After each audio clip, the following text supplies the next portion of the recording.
Hi students, in the previous discussion we came to know that the travelling wave which is propagating in the overhead transmission line either in the voltage or the current will have the equations format which are called as travelling wave equations. So they can be written as, they are represented as voltage waveform. If you go through it, it was represented as dou square E by dou x square is equal to LC into dou square E by dou t square. Coming to the current equation, we can write this as dou square I by dou x square is equal to LC dou square I by dou t square. These two are the travelling wave equations of voltage and current. Here the voltage and current are a function of distance and time.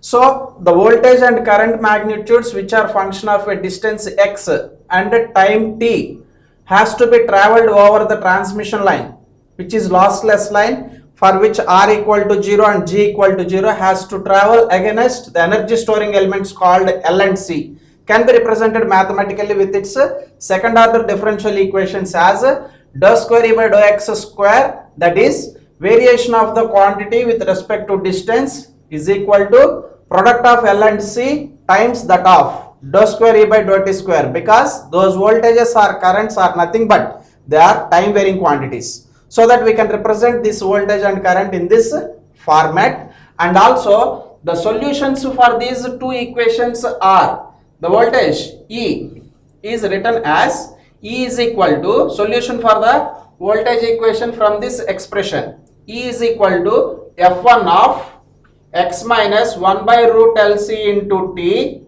plus an arbitrary function F2 of x plus 1 by root LC into t is the solution or voltage at any point E, which is given by two terms with arbitrary functions as F1 and F2, and the current I from this equation, the current I from this equation can be given as a solution form, which is equal to an arbitrary function F3 times that of x minus 1 by root LC into t plus F4 into x plus 1 by root LC into t.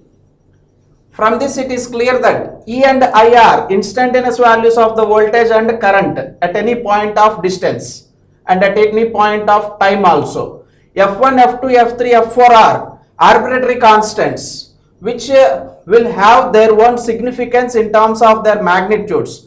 The first terms in these two equations are called as incident values, that is forward values which are propagating from sending end to the receiving end side, whereas the second terms of the two equations called as F2 of x plus 1 by root LC into t and F4 of x plus 1 by root LC into t, these two terms are reflected quantities of voltage and current respectively.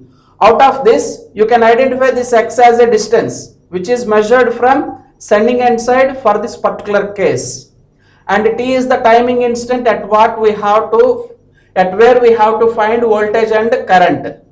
1 by root LC is the velocity of the propagating wave, because in general the wave is propagating with its velocity of a light. So in terms of L and C we can write that as 1 by root LC. Since I am saying that this is velocity 1 by root LC, the voltage expressions E can be further written as F1 of x minus ut, where u is velocity of that wave, plus F2 of x plus ut, F3 of x minus ut plus F4 of x plus ut. From this you can significantly tell that the magnitudes of these entire terms are constants, because in the x increasing direction, if you assume that the arbitrary functions F1 and F3 are constants, I mean to say that since this F1 and F3 is a function of x and t with its velocity, then you can write this as x.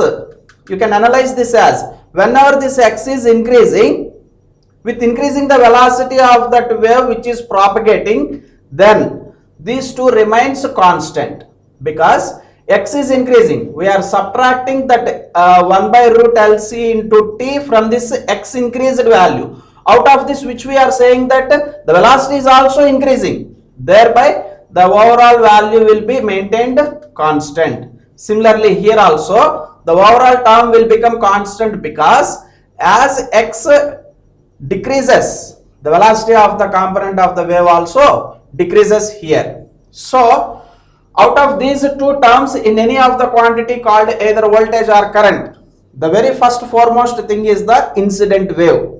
Incident voltage and incident current, reflected voltage and reflected current. So, incident values plays a major role. So, how we got this current expression and voltage expressions directly from the second order differential equations is our next step in today's class. So, for that reason, here I am taking the validation process. I will take the very foremost important part, that is incident voltage as a reference.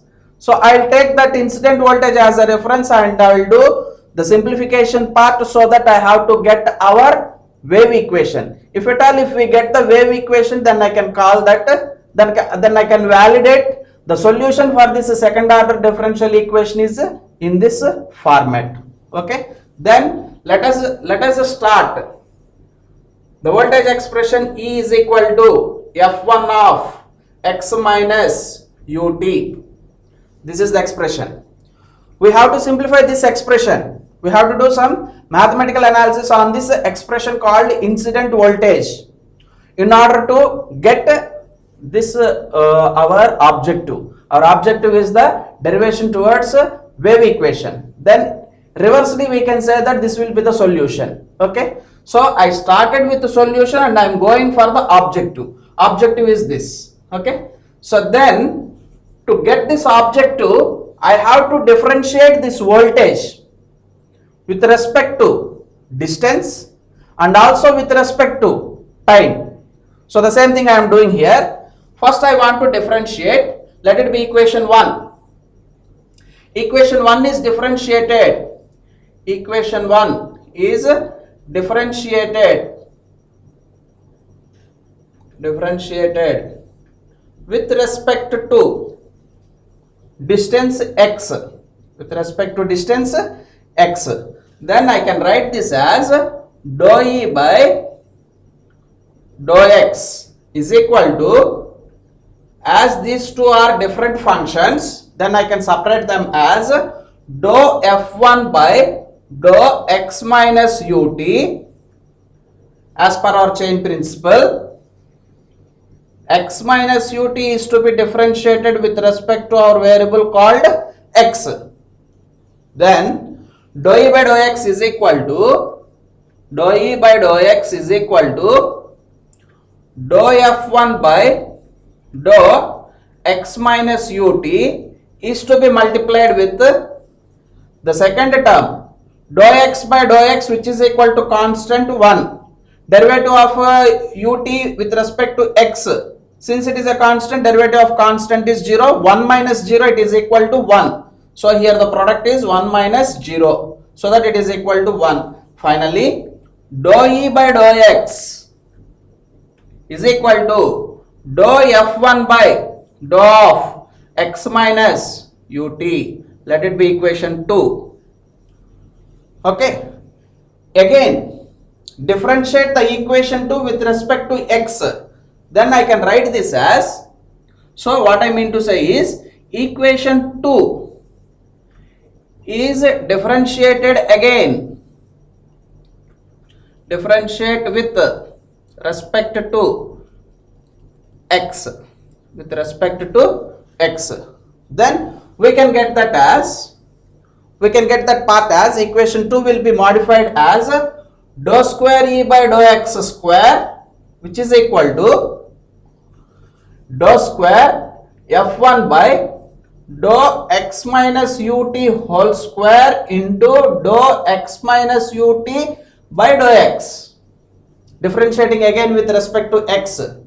Then what we get is, if you check it here, again the ratio will be 1 minus 0 because of dou x by dou x is 1.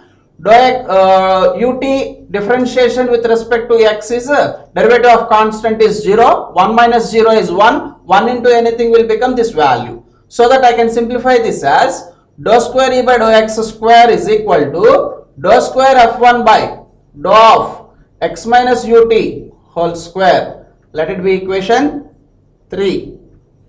This is the third equation. So far what we have done is we have differentiated the voltage expression with respect to x for 2 times, so that we got dou square e by dou x square. And next thing what we have to do for the same voltage equation as equation 1 to be differentiated with respect to another variable called as time 2 times again. That is, in the further steps I want to prove that dou e by dou t have to be calculated. For obtained value of dou e by dou t, again I have to differentiate called dou square e by dou t square. So let me write that, that is differentiate equation 1 with respect to now our second variable called as small t. Then I can write this equation 1 as dou e by dou t, which is equal to, as they are partial derivatives, we can write this as dou f1 by dou x of u minus t multiplied by dou x minus ut is to be differentiated with time. Then what we get is dou e by dou t is equal to dou f1 by dou x minus ut multiplied by differentiation of this constant is 0 because dou x by dou t. Once if you assume that one thing is variable, the other constant is the other will be the constant. Out of the functions x and t previously, as I took the variable as x, t will be constant. Now here, as I took t as variable, x will be the constant. So derivative of constant will be 0. 0 minus derivative of ut with respect to t is minus u. So that 0 minus u is equal to minus u. Then I can write this dou e by dou t as minus u dou f1 by dou of x minus ut. Let it be equation 4. As per our discussion, we have to again differentiate that equation 4 with respect to time, so that I can get this as dou square e by dou t square is equal to dou square e by dou t square is equal to minus u into, let me differentiate this, dou square f1 by dou of x minus ut whole square is to be multiplied with dou of x minus ut with respect to time. Yes, this is our further differentiation. So what we get is dou square e by dou t square in further simplification, its value is minus u into dou square f1 by dou of x minus ut whole square, multiplied by derivative of constant is 0 and derivative of that quantity is minus u. So 0 minus u is equal to minus u. So that minus of minus it is plus.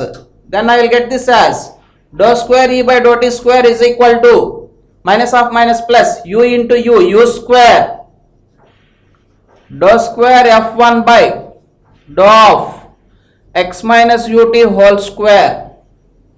Okay, so let it be equation 5. So out of all these 5 equations, if you verify and compare them, what we can write is, so I am concentrating at an equation called 3. From equation 3, observe this equation 3 carefully. On the LHS side, we got an expression called dou square e by dou x square, which is our LHS part of our wave equation, okay, which is equal to, actually I have to get this value, but right now in equation 3 it is there in terms of dou square f1 by dou of x minus ut whole square, means I want to resubstitute this value further. How to get this value? Yes, in the further simplification with respect to t, I got this value dou square f1 by dou of x minus ut whole square from this equation 5. So, equation 5 is rewritten as, equation 5 is modified as, what is the value of this dou square f1 by dou of x minus ut whole square? This value is equal to 1 by u square dou square e by dou t square. Let it be equation 6. From equations 3 and 6, from equations 3 and 6, these two values, you can compare and substitute the values, then finally I will get the magnitude of dou square e by dou x square is equal to, that is equation 3 is written as dou square e by dou x square is equal to 1 by u square dou square e by dou t square. What is 1 by u square? As we know that u is equal to 1 by root LC, implies u square is equal to 1 by LC. I want 1 by u square. 1 by u square is equal to LC. This is our known value, right? Substituting that 1 by u square there, then I will get the wave equation of the voltage in terms of mathematically as dou square e by dou x square is equal to LC dou square e by dou t square. This is the finalized expression. Okay, put it the star mark.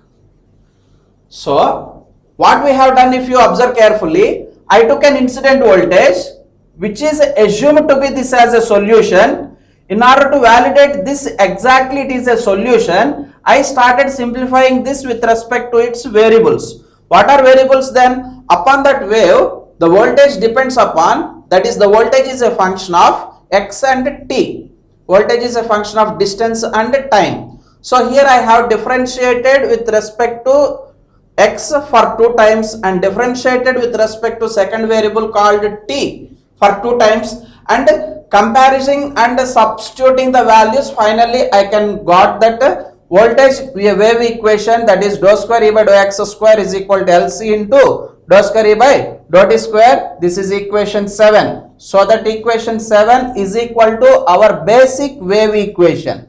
Therefore I can validate that the solution what I have took this as an arbitrary function values is an solution for that second order differentiable voltage waveform mathematically.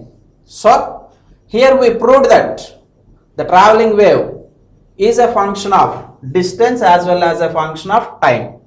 So if at all in the final exam, if you expect a question that explain clearly and derive about traveling wave equations, then in the previous discussion where we have started our traveling wave equation as a finite length dx meters, there you have to start your derivation, and up to here you have to continue the derivation part. Okay, so this is first part of our traveling wave equation. The next thing is we have to find out the surge impedance from this incident voltage. The surge impedance from this incident voltage. So what is surge impedance in general? The surge impedance is defined as surge impedance is equal to, the surge impedance is in general defined as Z0 or ZC, whose value is equal to root of L by C, where L is the inductance of that transmission line and C is the capacitance of that transmission line, and this Z0 is equal to root of L by C, which we can write as the ratio of incident voltage to the incident current, because Z is equal to V by I, where the voltage term is E and the current term is I. Therefore Z0 is equal to root of L by C. Mathematically we can write that as ratio of the voltage to the current. Means our next step is to identify or to validate whether this ratio of the voltage to the current is equal to impedance, whose value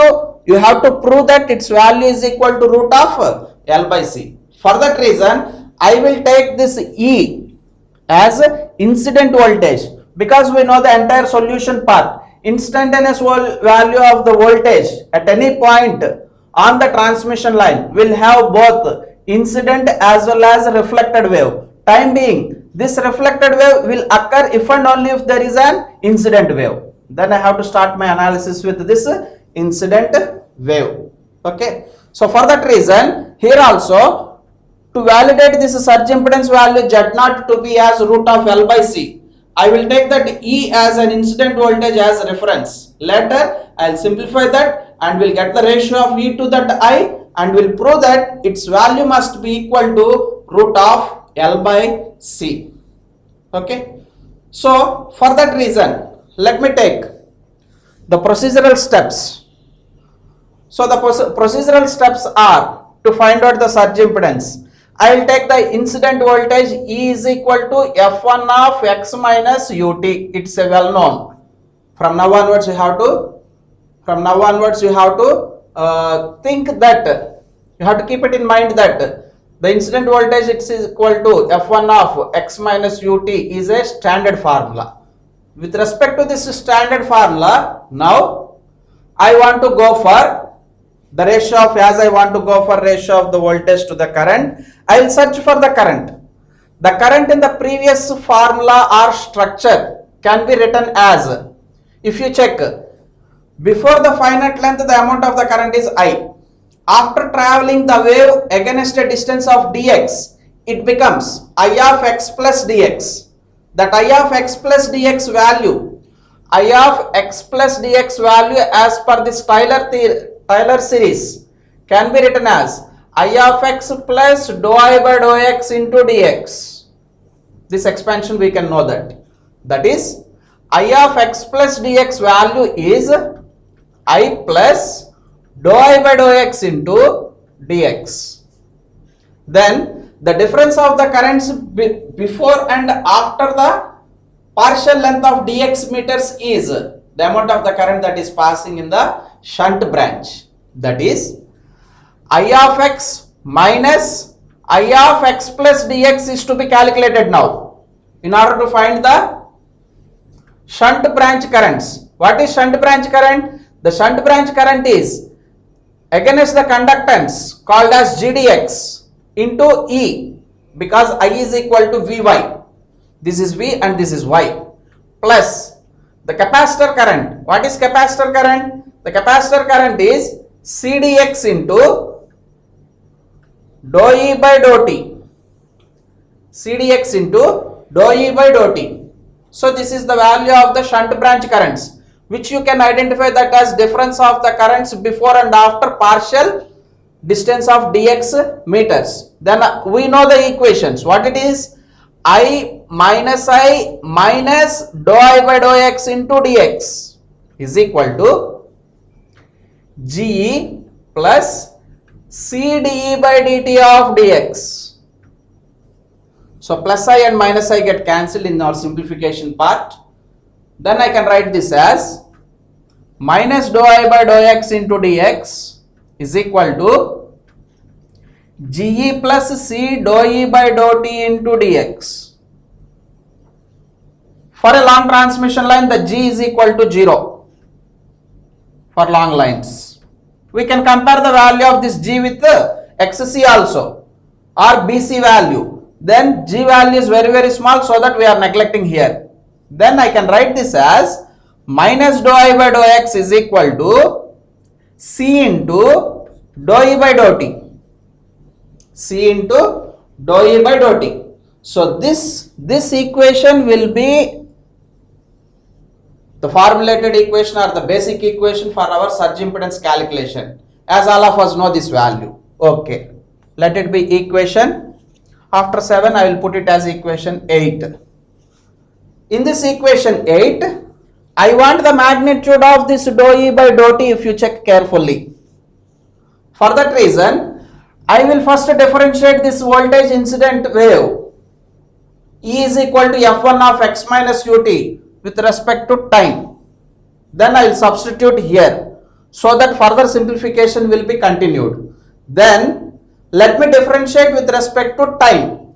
Already we have differentiated with respect to time if you go back in the previous step. Yes, what is our dou E by dou t in our previous step? This is dou E by dou t in our previous step as per our equation 4. As per our equation 4, from equation 4, the dou E by dou t is equal to, which is our required value?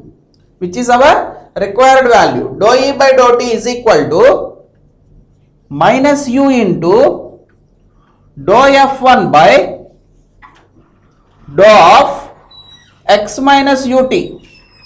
Dou of x minus ut. But if you observe from this equation 4, what is this differentiation of the function f1 with respect to x minus ut? If you check it as per equation 2, dou f1 by dou x minus ut value is differentiation of this voltage with respect to distance x. So I will write this value from equation 2. I will write this dou E by dou t as dou E by dou t is equal to minus u into dou E by dou x. How we wrote that? Yes, you can go through that equation 2. As per equation 2, I have substituted this value with dou E by dou x.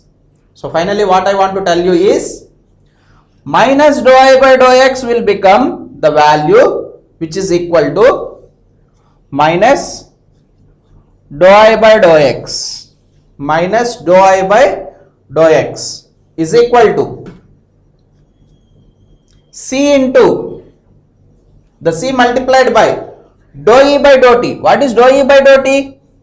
The dou E by dou t value is minus u into dou E by dou x.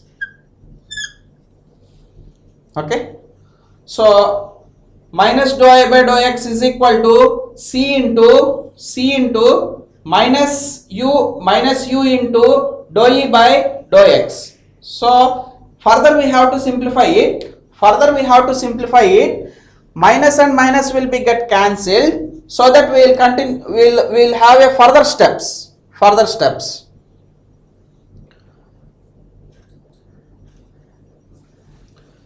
If you check it, after substitution of this value dou E by dou x, what we get is minus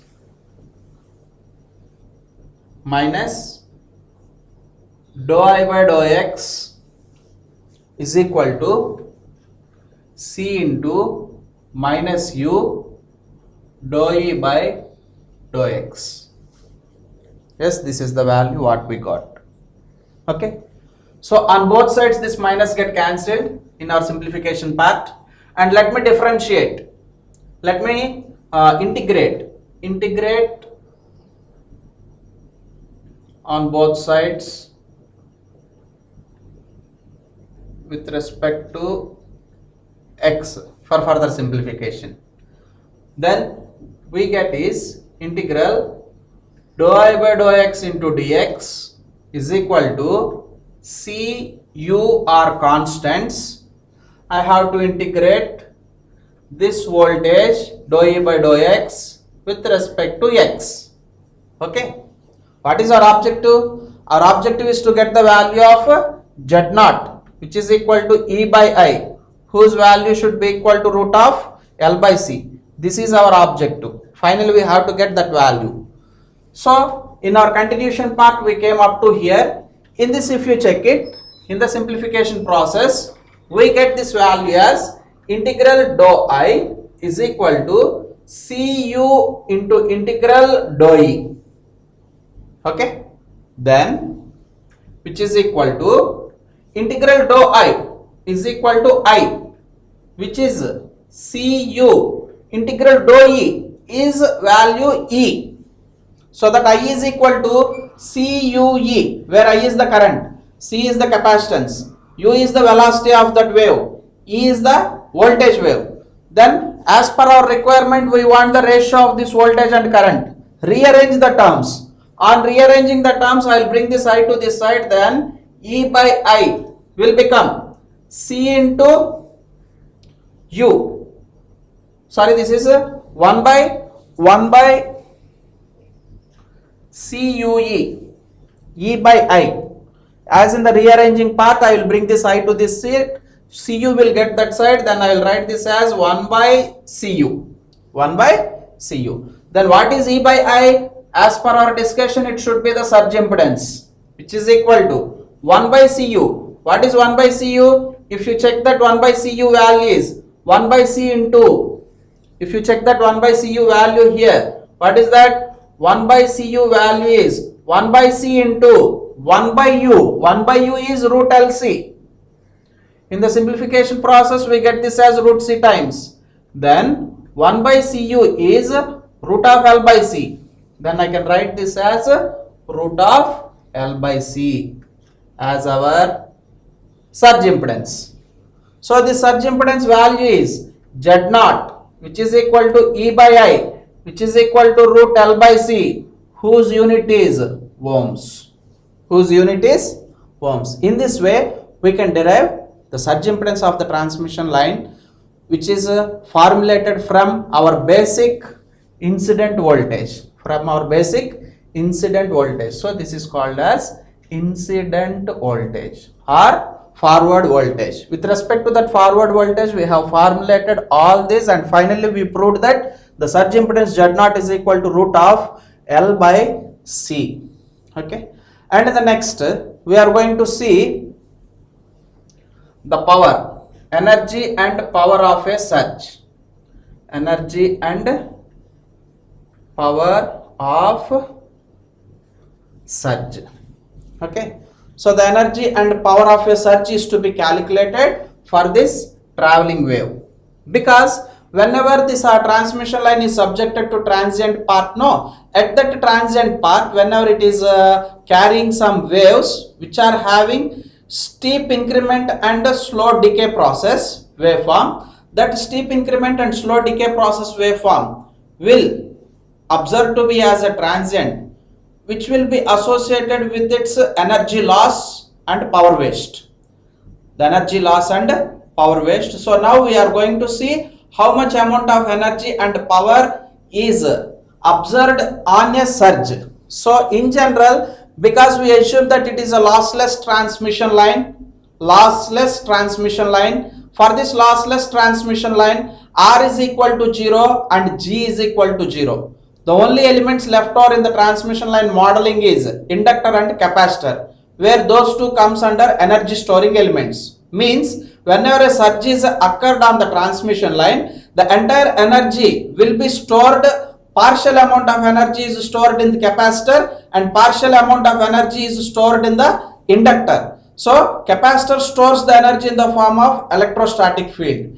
Inductor stores the energy in the form of electromagnetic field. So some part of energy is stored in electrostatic form and some part of energy is stored in electromagnetic form in capacitor as well as in inductor, due to capacitor and inductor respectively.